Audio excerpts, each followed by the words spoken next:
26 March আজকের এই দিনে বাংলাদেশ স্বাধীনতা লাভ করছিল এবং বাংলাদেশের সর্বাধিনায়ক আজকের এই দিনে বঙ্গবন্ধুকে স্মরণ করতেছি গভীর শ্রদ্ধার সাথে।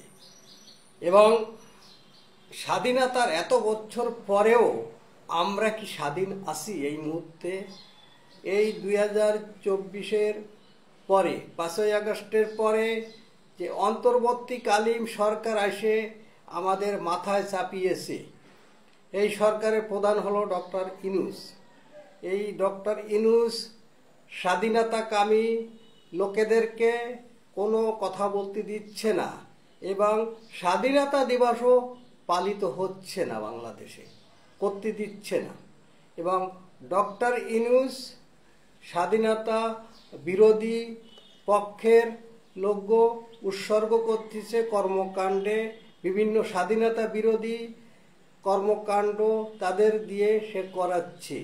সে বাংলাদেশের স্বাধীনতাকে স্বীকার করে না ডক্টর ইউনূস, কারণ সে হচ্ছে স্বাধীনতা বিরোধী শক্তির হাত ধরে এই ক্ষমতায় বসছে এবং সে এখন স্বাধীনতা বিরোধী শক্তির হাত শক্তিশালী করতেছে, যারা স্বাধীনতা বিরোধী লোকজন।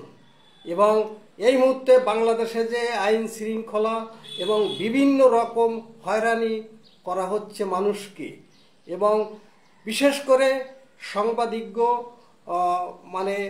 তথ্য সঠিকভাবে তুলে ধরতে দিচ্ছে না এবং বিভিন্ন সাংবাদিক স্বাধীনতার পক্ষের যে জার্নালিস্টরা আছে, সাংবাদিকরা আছে, তাদেরকে মিথ্যা মামলায় হয়রানি করা হচ্ছে।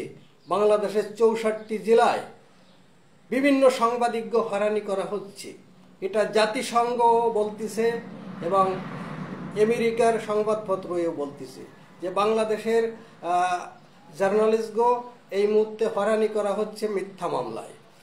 এবং স্বাধীনতা আর এত বছর পরেও আসলে আমরা সঠিকভাবে সত্য কথা বলতে পারতেছি না, সাংবাদিকরা কথা বলতে পারতেছি না এই মুহূর্তে।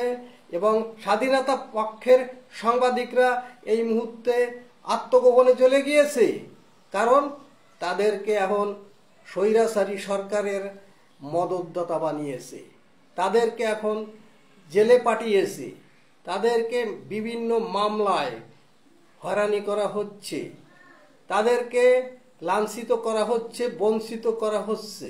স্বাধীনতার পক্ষের যে জার্নালিস্টরা এবং স্বাধীনতার পক্ষের যে সাংবাদিকরা, তাকে হয়রানি করা হচ্ছে বাংলাদেশের 64 জেলায়।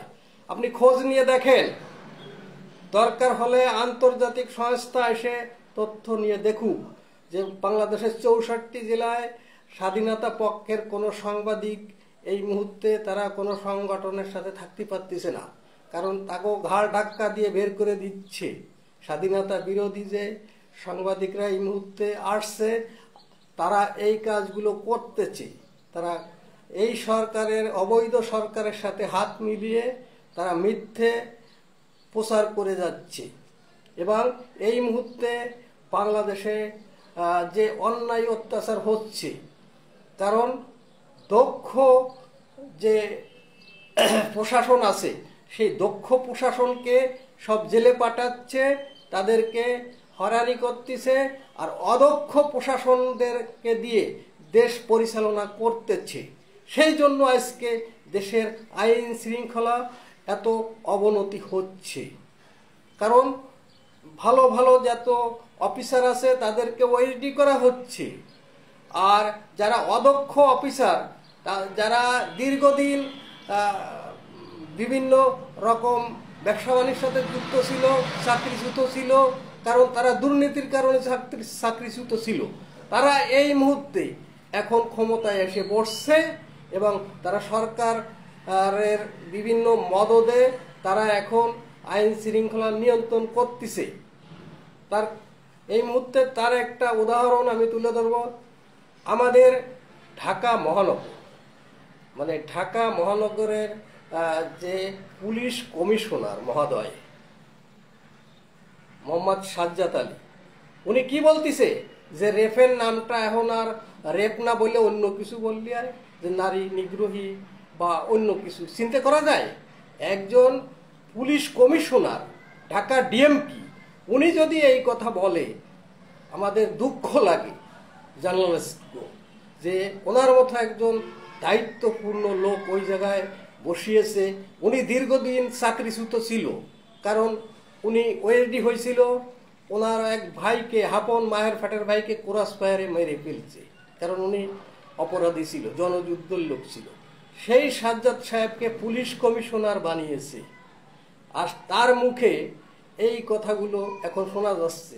বলতেছে রেপের নাম না বলে অন্য কিছু বলা যায় না, যে নারী নিগ্রহিত বা অন্য কিছু বলুক, রেপ বলাটা ভালো লাগে না। কারণ কি, রেপ হচ্ছে তো, এই জন্য ওনার সমস্যা হচ্ছে।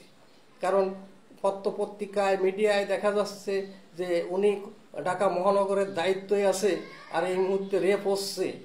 রেপ না বলে অন্য কিছু বলে ভালো হয় না, কারণ ওনার ইমেজ নষ্ট হচ্ছে। তবে আমি বলবো, মাননীয় পুলিশ কমিশনার, আপনার এই কথাটা খুব আপত্তিকর এবং খুব মর্মাহত হলাম, আমরা খুব দুঃখিত আপনার এই কথার জন্য। এবং আপনারা বিভিন্নভাবে সত্য ঘটনাটা তুলে ধরতে দিচ্ছেন না জার্নালিস্টগো, সম্পূর্ণ বানোয়াট মিথ্যা প্রচার হচ্ছে বাংলাদেশে এই মুহূর্তে, পত্রপত্রিকায়, বিভিন্ন সোশ্যাল মিডিয়ায়, বিভিন্ন গণমাধ্যমে। কারণ তথ্য মন্ত্রণালয় এগুলো চাপিয়ে রাখতেছে, এগুলো উদ্ঘাটন করতে দিচ্ছে না, জনসমুদ্রে দেখাতে দিচ্ছে না। কারণ তাহলে এই সরকার পড়ে যাবে যদি সত্য ঘটনাটা দেখায়। এখন পুলিশ আপনার এখন বলতে 26শে মার্চে এই স্বাধীনতা দিবসের দিনে পুলিশ এখন অপহরণ হচ্ছে ডাকাতির হাতে। আগে অপহরণকারীগো পুলিশই তাকে ধরতো, আর এখন অপহরণকারীরা ডাকা পুলিশ ধরে নিয়ে যাচ্ছে। চিন্তা করা যায় আমরা কোন দেশে আছি স্বাধীনতার এত বছর পরে। এই 5ই আগস্টের পরে এই আমলিক সরকারকে পেশিবাদী, স্বৈরাচারী, অমক তমক বলে এখন কি হচ্ছে, এখন তো আমলিক সরকার যা করছিল তার চাইতে 90 গুণ খারাপ হচ্ছে, 90 গুণ খারাপ হচ্ছে দেশের অবস্থা, আইন শৃঙ্খলা এবং প্রকৃত স্বৈরাচারীর হাতে এখন দেশ চলে গিয়েছে। আমলিকই ছিল স্বাধীনতার পক্ষের শক্তি, আমলিক সরকার ছিলই স্বাধীনতা পক্ষের একটি রাজনৈতিক দল। আর এই দলকে নিষিদ্ধ করার জন্য এখন যে রাজনৈতিক দলগুলো আছে তারা একটা জাতীয় ঐক্য ফোরাম তৈরি করেছে। কারণ কি, তারা আমলিককে ভয় পায়, স্বাধীনতা যুদ্ধকে যেরকম ভয় পায় এবং স্বাধীন দেশকে যেরকম ভয় পায়, আপনার আমলিককেও তেমন ভয় পায়, তারা বঙ্গবন্ধুকেও তেমন ভয় পায়। বঙ্গবন্ধুর ছবি আগে অফিস আদালতে নিয়মিত থাকতো, এটা সংবিধানের একটি অংশ, থাকতে হবে। সেই ছবিগুলো নামিয়ে ফেলা হয়েছে, কারণ তারা এই পরাজিত সৈনিক, তারা হচ্ছে স্বাধীনতা কামীগো ডরায়, ভয় পায়, তারা ভীতু, কাহাপুরুষ, তারা দুর্বল, তারা অসহায়, তারা আমলিককে এই জন্য নিষিদ্ধ করতে চায়। আমলিক যদি বাংলাদেশে এসে ঘুরে দাঁড়ায় তাহলে তাদের থানা থাকবে না, তাদের পিঠ বাঁচবে না, এই জন্য তারা আমলিককে নিষিদ্ধ করতে চায়। তারা প্রকাশ্যে বলতেছে যে আমলিক যদি এসে পড়ে তাহলে আমাদের কারো পিঠির চামড়া থাকবে না। কারণ কি, তারা এত চুরি করেছে এই কয়দিনে, এই 7 মাসে এত চুরি করেছে, এত দুর্নীতি করেছে, এত বাটফাড়ি করেছে, এত হয়রানি করেছে, এত মানুষের ক্ষয়ক্ষতি করেছে, এত জানমালের ক্ষতি করেছে, এত বাড়িঘর দুয়ার ভাঙচুর করেছে, এত মানুষ হত্যা করেছে।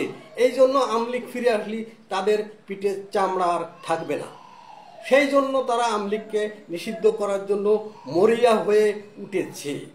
তবে আমলিককে তারা নিষিদ্ধ করতে পারবে না, আমলিক আরো শক্তিশালী হয়ে পেরবে এবং আমলিকের ফেরার সময় হয়ে গিয়েছে। আমলিক ফেরবে, থেমে থাকবে না আমলিক, আমলিকের হাত শক্ত হবে। আমলিক শেখ হাসিনার দল নয়, আমলিক বঙ্গবন্ধু শেখ মুজিবের দল, গঠন করা দল। আমলিকির মহানায়ক হলকে শেখ মুজিব। শেখ মুজিবকে এখনো 5 কোটি লোকে পছন্দ করে বাংলাদেশে। আমলিকরা এরা ভয় পায় হচ্ছে নিষিদ্ধ করতে চাই হলো আমলিকির ভয়তে, যে আমলিক এসে পড়লি এই ঘর ছাড় নাই, এই ঘর বাসন নাই, সেই জন্য আমলিককে নিষিদ্ধ করতে চায়। এরা সংবাদপত্রকেও সঠিক তথ্য তুলে ধরতে দেয় না, কারণ হচ্ছে তাহলে এরা ধরা পড়ে যাবে। বাংলাদেশ, খোদা হাফেজ।